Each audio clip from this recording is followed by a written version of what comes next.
Dan mulai juga lah boneka ini akan bergerak-gerak sendiri, oke? Pokoknya menunjukkan kegirangan seorang anak kecil yang diajak bermain.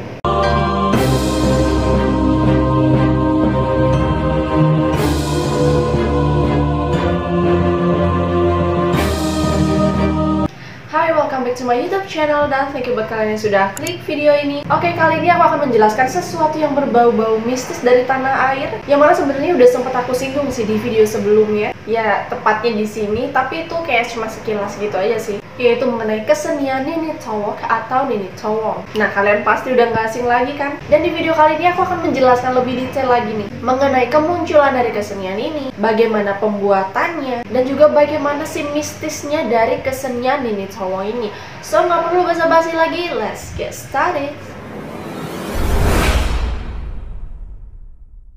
Nini Tawong ini merupakan sebuah seni spiritual yang diperkirakan udah ada sejak zaman kerajaan Mataram yang dipimpin oleh Panembahan Senapati. Nah, jadi dulunya Nini Tawong ini merupakan sebuah hiburan tradisional masyarakat Jawa, khususnya di Pundong Bantul, dan juga sebenarnya merupakan sebuah permainan anak-anak yang dulu biasanya diselenggarakan pas lagi bulan purnama. Tapi siapa sangka kalau ternyata boneka berwujud wanita cantik ini memiliki nilai mistis dan juga dapat bergerak sendiri. Nah loh, dari namanya sendiri ya, Nini Tawong gitu kan, ada dua kata. Jadi Nini ini berarti perempuan yang sudah lanjut usia atau bisa dibilang kayak nenek gitulah ya. Dan ada Tawong yang berarti kosong. Dan kalau digabungin keduanya, Nini Tawong berarti perempuan tua atau yang bisa dibilang roh halus dan menempati tempat yang masih kosong, yaitu boneka Nini Tawong ini. Tapi di luar dari keseraman dan juga nilai mistisnya, masyarakat percaya kalau Nini Tawong ini merupakan permainan untuk meminta keselamatan, dapat menyembuhkan penyakit. Biasa juga digunakan dalam upacara untuk memanggil hujan, pengobatan, ataupun juga bisa dilakukan dalam mencari barang-barang yang hilang. Dan dari perwujudannya, dari penampilannya, emang benar-benar boneka ini mirip banget seperti manusia. Tapi untuk bahan-bahannya, yaitu kepalanya terbuat dari batok kelapa, dan nantinya kepalanya ini bakal dicat putih atau bisa juga dipakein kapur gitu ya, pokoknya biar putih. Terus akan dilukis agar menyerupai wajah manusia, biar cantik gitu ya. Dan untuk badannya sendiri terbuat dari kerangka bambu dan juga dipakein pakaian, yang mana biasanya mengenakan baju adat berupa kebaya, selendang, sampur, dan juga stagen atau ikat pinggang. Dan biar makin cantik, biar berwujud seperti perempuan gitu kan ya,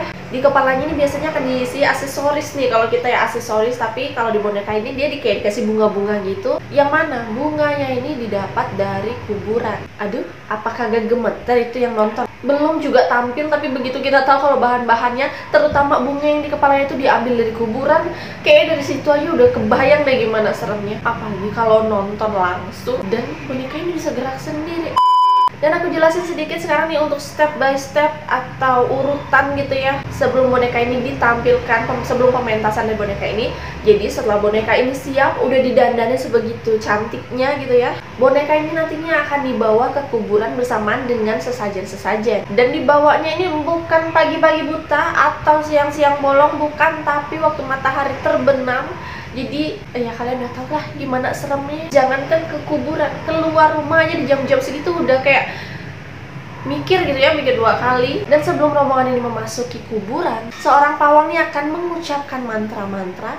Dan dari sinilah mulai sunyi nih, mulai sepi suasana.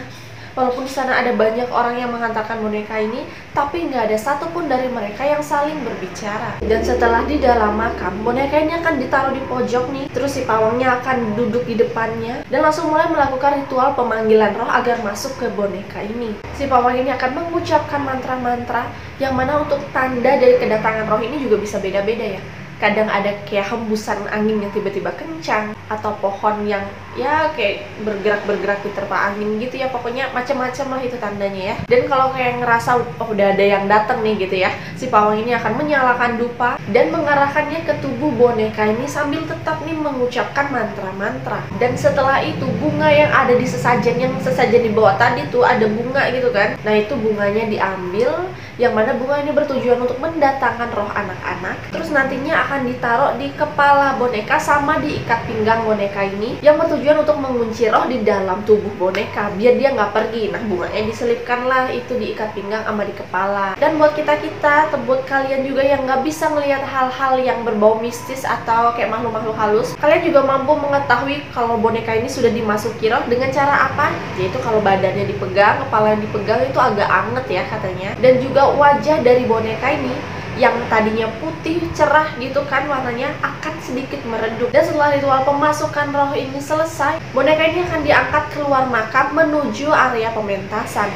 dimana barisannya sendiri, barisan dari rombongan ini, yaitu boneka Nini Towong di depan, di belakang sesajennya, dan yang paling belakang adalah pawangnya. Nah, pawangnya berada di paling belakang ini bertugas untuk menjaga roh yang ada di dalam boneka biar dia nggak keluar gitu ya.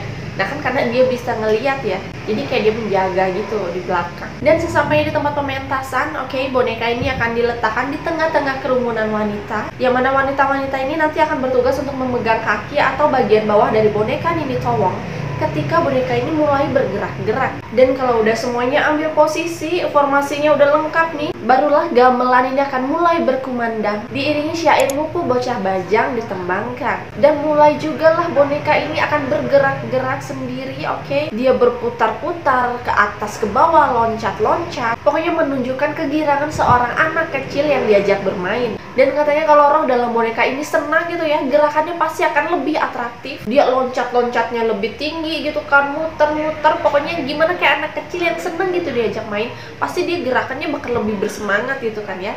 Tapi sebaliknya, kalau roh dalam boneka ini nggak seneng gitu ya, loncatannya nggak akan setinggi itu, atau mungkin boneka ini justru malah diem aja gitu. Dan setelah itu juga akan dilantunkan syair-syair lainnya nih, jadi ada banyak gitu ya, yang mana untuk temponya ini juga akan lebih cepat, yang akan membuat boneka ini juga akan lebih bersemangat. Dan selain itu juga ada sesi tanya jawab nih, katanya untuk menguji kecerdasan dari Nini Towong ini. Tapi tetap nih ya, untuk jawabannya berupa gerakan, ada mengangguk atau dia geleng-geleng, nggak mungkin dia ngomong. Justru kalau ngomong itu semua pada kabur itu penonton. Apakah gak ngeri itu tiba-tiba di sebuah pertunjukan kita nanya ke boneka, bonekanya jawab? Apa kagak serem itu? Dan konon katanya kalau ada orang yang sakit, pas prosesi tanya jawab ini, si boneka juga bisa menunjukkan obat yang dapat menyembuhkan penyakit itu. Dan setelah prosesi tanya jawab, akan dilantunkan syair penutup, dan boneka Nini Towong ini pun juga akan berhenti bergerak dan akan menatap si pawang. Mereka tatap-tatapan nih, dan si pawang akan mengambil sesuatu dari depan boneka Nini Towong dan langsung mengumumkan bahwa roh dalam boneka ini sudah pergi. Terus bunga sesajen yang di kuburan tadi diselipkan di kepala sama diikat pinggang itu juga akan diambil, yang juga menandakan bahwa pertunjukan telah usai. Itu dia sekilas mengenai gimana sih seramnya pementasan dari Nini Towong ini. Tapi selain itu juga ternyata ada sebuah cerita yang beredar di kalangan masyarakat mengenai awal mula munculnya boneka Nini Towong ini, dimana konon dulunya ada seorang perempuan yang jahat, dan akibat kejahatannya ini ia pun mendapatkan karma dan berubah jadi boneka Nini Towong. Nah, tapi kembali lagi ya, itu baru cerita-cerita yang kayak beredar secara turun-temurun gitu, tapi belum bisa dipastikan juga kebenarannya. So guys, itu dia sekilas mengenai kesenian Nini Towong. Ada beberapa versi juga mengenai ceritanya.